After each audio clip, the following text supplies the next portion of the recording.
IVM. It's story time. சக்தி சேனாவோட உதவியை எடுத்துக்கிட்டு முத்துமாலைய தேடுற முயற்சியில சுசேனன் ஈடுபட்டுக்கிட்டு இருக்கும்போது காம்போஜ நாட்டு ராஜா கருடதத்தன் புதுசா என்ன திட்டம் போட்டான்னு இந்த பகுதியில் பார்க்கலாம். இதுவரைக்கும் நம்ம சேனலுக்கு சப்ஸ்கிரைப் பண்ணலைன்னா உடனே சப்ஸ்கிரைப் பண்ணி பக்கத்தில் இருக்கிற பெல் பட்டனை கிளிக் பண்ணுங்க. இந்த கதைகளை இப்போ நீங்கள் ஸ்டோரி டைம் தமிழ் யூடியூப் சேனல்லையும் IVM பாட்காஸ்ட் ஆப்லையும் மற்ற ஆடியோ தளங்களிலும் கேட்கலாம்.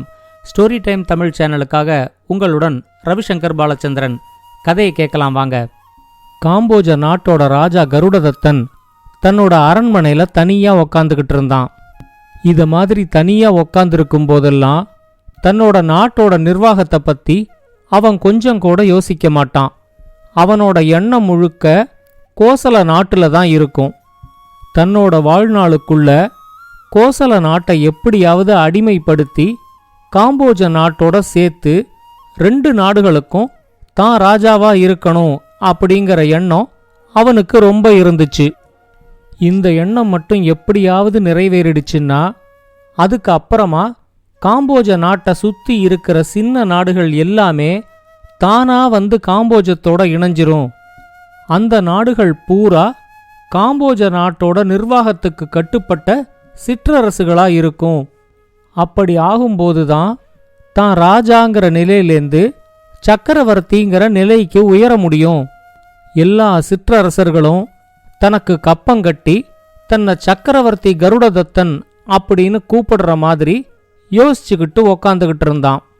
ஆனா படையெடுத்து போய் நேரடியா கோசல நாட்டோட போர்ல ஈடுபட முடியாது அப்படிங்கிறதும் கருடதத்தனுக்கு நல்லா தெரியும்.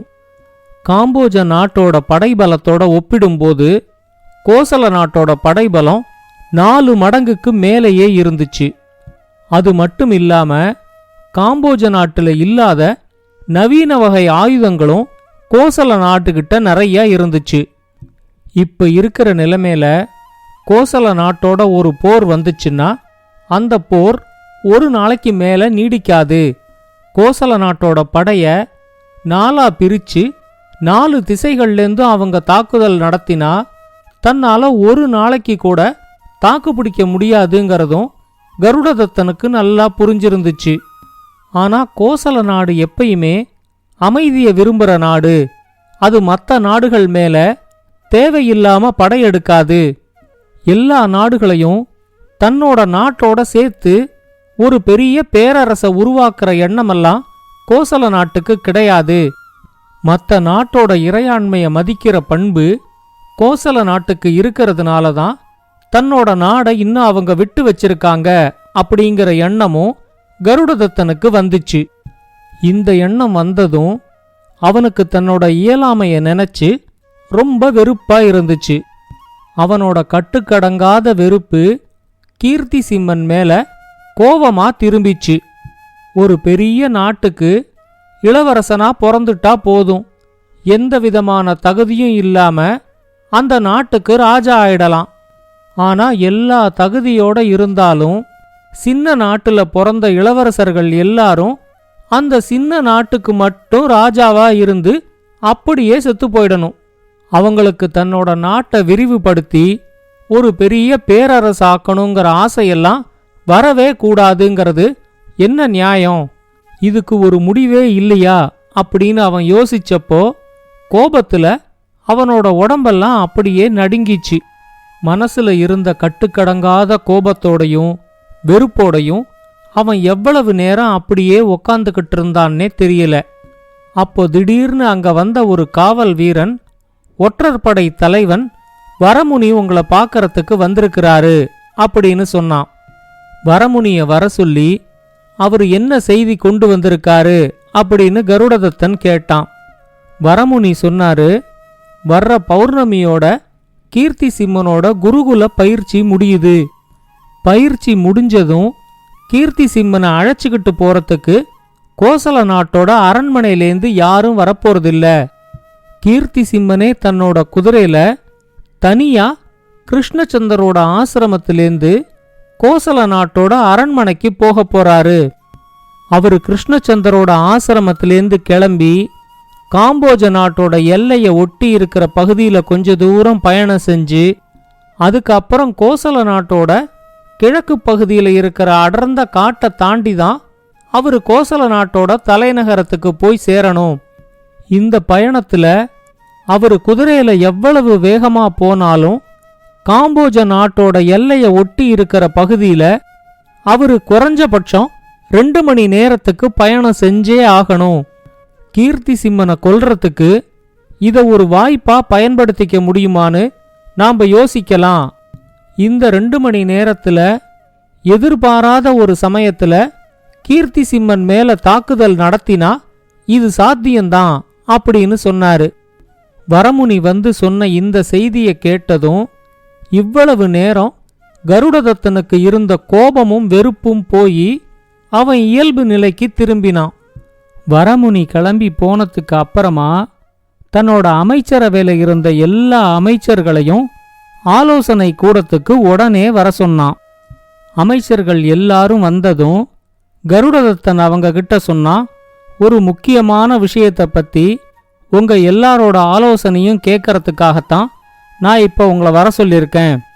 வர பௌர்ணமியோட கீர்த்தி சிம்மனோட குருகுல பயிற்சி முடியுதுங்கிறதுனால பௌர்ணமிக்கு அடுத்த நாள் கிருஷ்ணச்சந்தரோட ஆசிரமத்திலேருந்து கிளம்பி அவன் காம்போஜ நாட்டு எல்லை வழியா 2 மணி நேரம் பயணம் செஞ்சு கோசல நாட்டுக்கு போக போறான். கொஞ்ச நேரம் முன்னாடிதான் இந்த செய்திய உளவுத்துறை தலைவர் வரமுனி வந்து என்கிட்ட சொன்னாரு. இந்த வாய்ப்பை தவற விட்டா இத மாதிரியான ஒரு வாய்ப்பு காம்போஜ நாட்டுக்கு திரும்ப கிடைக்கவே கிடைக்காது. சரியான சமயத்துல குறுக்கிட்டு கீர்த்தி சிம்மனை தீர்த்து கட்டிட்டா கோசல நாட்டுல இருக்கிற எல்லாருமே உளவியல் ரீதியா ரொம்ப சோர்ந்து போயிடுவாங்க. அதுக்கு அப்புறம் கோசல நாடுங்கிறது பல்லும் நகமும் இல்லாத சிங்கம் மாதிரிதான். ஒரு சின்ன நரி கூட அத சுலபமா வேட்டையாடிட முடியும். இந்த வாய்ப்பை சரியா பயன்படுத்திக்க முடியும்னு எனக்கு தோணுது. நம்ம அமைச்சரவையில இருக்கிறவங்க உங்களுக்கு தோணின கருத்துக்களை இப்ப சொல்லலாம் அப்படின்னு சொன்னான். ஒரே ஒரு அமைச்சரை தவிர அங்க இருந்த மிச்ச எல்லாருமே இந்த வாய்ப்பை சரியா பயன்படுத்திக்கலாம் அப்படிங்கிற மாதிரி சொன்னாங்க. அந்த அமைச்சர் மட்டும் சொன்னாரு, நீங்க நினைக்கிற மாதிரி கீர்த்தி சிம்மன் இல்லைன்னா கோசல நாடு ஒன்னும் பல்லும் நகமும் இல்லாத சிங்கம் மாதிரி ஆயிடாது. கோசல நாட்டோட படைபலம் நம்மளை விட 4 மடங்கு அதிகங்கிறது உங்க எல்லாருக்குமே தெரியும். கீர்த்தி சிம்மனோட சாவுக்கு காம்போஜ நாடுதான் காரணங்கிறது தெரிஞ்சிச்சுன்னா அதுக்கு அப்புறமா அந்த ஆண்டவனால கூட காம்போஜ நாட்டை காப்பாத்த முடியாது. அதனால என்னோட கருத்து இதுல ஈடுபடுறது பெரிய ஆபத்துல போய் முடியும் அப்படின்னு சொன்னாரு. அப்ப இன்னொரு அமைச்சர், ஒரு விதத்துல இவர் சொல்றது சரிதான், இதுல காம்போஜ நாடு மட்டும் தனியா ஈடுபடுறது கொஞ்சம் ஆபத்தான செயல்தான். ஆனா அதுக்காக கிடைச்சிருக்கிற இந்த அருமையான வாய்ப்பை நாம தவறவிடவும் கூடாது. நம்ம நாட்டுக்கு பக்கத்துல இருக்கிற நாகதேசமும் சாக்கிய தேசமும் நம்ம நட்பு நாடுகள் தானே. ஒரு வகையில பார்த்தா இந்த 3 நாடுகளுக்குமே கோசல நாடு பொதுவான எதிரி. அதனால கிடைச்சிருக்கிற இந்த வாய்ப்புல 3 நாடுமே சேர்ந்து ஈடுபட்டா நமக்கான ஆபத்து கொஞ்சம் குறைவு. ஒருவேளை கோசல நாடு போர் தொடுத்து வந்தாலும் நம்ம 3 நாடுமா சேர்ந்துகிட்டு கோசல நாடை எதிர்க்க முடியும். என்னோட கருத்து 3 நாடுகளுமா சேர்ந்து இதுல ஈடுபடுறது ரொம்ப பாதுகாப்பானது அப்படின்னு சொன்னாரு. உடனே கருடதத்தன் கேட்டான், இந்த திட்டத்தை பத்தி சொல்லி அவங்களையும் நம்ம கூட கூப்பிட்டா அவங்க வருவாங்களா? கோசல நாட்டுல அவங்க கிட்ட இருக்கிற முத்து மாலைய எப்படியாவது நம்ம நாட்டுக்கு கொண்டு வரணுங்கிறதுக்காக நாம இந்த செயல்ல ஈடுபடுறோம். ஆனா நாகதேசமும் சாக்கிய தேசமும் நமக்காக வந்து நம்ம கூட அவங்களும் இந்த செயல்ல ஈடுபடும் போது அவங்களுக்கு என்ன நன்மை கிடைக்கும்னு அவங்க யோசிக்க மாட்டாங்களா? அவங்கள எப்படி சமாதானப்படுத்தி இந்த செயல்ல ஈடுபட வைக்கிறது அப்படின்னு கேட்டான். உடனே அந்த அமைச்சர் சொன்னாரு, ஒரு பொதுவான எதிரியை வீழ்த்துறதுனால கிடைக்கிற நன்மை 3 நாடுகளுக்கும் தானே. இதை எடுத்து சொல்லி அவங்க 2 பேருக்கும் புரிய வைப்போம். அது மட்டும் இல்லாம பௌர்ணமி வர்றதுக்கு இன்னும் 20 நாள் இருக்கு.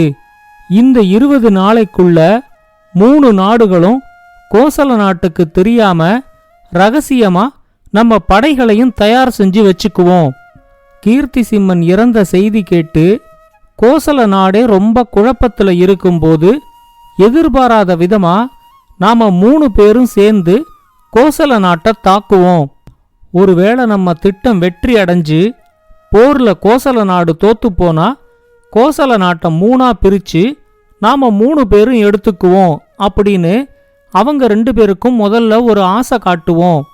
அவங்க 2 பேரையும் இந்த திட்டத்துக்கு நல்லா பயன்படுத்திக்கிட்டு கோசல நாடும் நம்ம கட்டுப்பாட்டுக்கு வந்ததுக்கு அப்புறமா முழு கோசல நாட்டையும் காம்போஜ நாட்டோட இணைச்சிட்டு அவங்க 2 பேரையும் எப்படி ஏமாத்துறதுங்கிறத அப்ப யோசிச்சுக்கலாம் அப்படின்னு சொன்னாரு.